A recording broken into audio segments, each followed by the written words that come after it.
ഭാര്യ ഗർഭിണിയാണ്. ഒരു ആൺകുഞ്ഞാവാൻ എന്തെങ്കിലും ഒരു മാർഗം പറഞ്ഞു തരുമോ? ആഗ്രഹമുണ്ട് ആൺകുഞ്ഞ് ജനിക്കണമെന്ന്. മക്കളൊക്കെയുണ്ട്, മക്കൾ പെൺകുട്ടികളാണ് ബാക്കിയുള്ള മക്കളൊക്കെ. ഇനി ഒരു ആൺകുട്ടിയെ വല്ലാതെ ആഗ്രഹിക്കുന്നുണ്ട്. ഒരു ആത്മീയ പരിഹാര മാർഗം പറയുമോ? തീർച്ചയായും. അസ്സലാമു അലൈക്കും വറഹ്മത്തുള്ളാഹി വബറകാതുഹു. പ്രിയപ്പെട്ടവരെ, ആൺകുഞ്ഞ് ജനിക്കാൻ ആഗ്രഹിക്കുന്നവർ ആദ്യം മനസ്സിലാക്കേണ്ടത്, ആൺകുഞ്ഞാണെങ്കിലും പെൺകുഞ്ഞാണെങ്കിലും സ്വാലിഹായാൽ നമുക്ക് ഉപകാരമുള്ള, നാളെ നമുക്ക് മഹ്ശറിൽ രക്ഷപ്പെടുത്താൻ കഴിയുന്നവരാകും. അപ്പോൾ ഏത് കുട്ടിയാണെങ്കിലും സ്വാലിഹാക്കാൻ അതിനു വേണ്ടി പ്രത്യേകമായി ദുആ ചെയ്യണം. പിന്നെ പെൺകുട്ടികൾക്ക് പ്രത്യേകമായി റസൂലുള്ളാഹി പല നേട്ടങ്ങളും പറയുകയും ചെയ്തിട്ടുണ്ട്. അപ്പോൾ കുറേ പെൺകുട്ടികൾ ഉണ്ടാകുമ്പോൾ ഒരു ആൺകുട്ടി ഉണ്ടാവാൻ ആഗ്രഹമുണ്ടാകും, സ്വാഭാവികമാണ്. അങ്ങനെ ആഗ്രഹിക്കുന്ന ആളുകൾക്ക് ഞാൻ പറയുന്ന ദിക്ർ ശ്രദ്ധിക്കുക.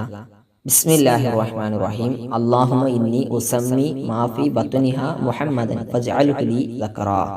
ഈ ദിക്ർ ഉണ്ടല്ലോ, ഈ ദിക്ർ ഭർത്താവ് ഭാര്യയുടെ വയറ്റത്ത് കൈവെക്കുക. ഗർഭിണിയായിരിക്കുന്ന സമയത്താണ് ഭാര്യയുടെ വയറ്റത്ത് കൈവച്ചിട്ട്, വയറിന്റെ മുകളിൽ കൈവച്ചിട്ട് ഈ പറഞ്ഞ ദിക്ർ ചൊല്ലുക. എന്നിട്ട് ശേഷം അള്ളാഹുവിനോട് മനസ്സറിഞ്ഞ് ദുആ ചെയ്യുക.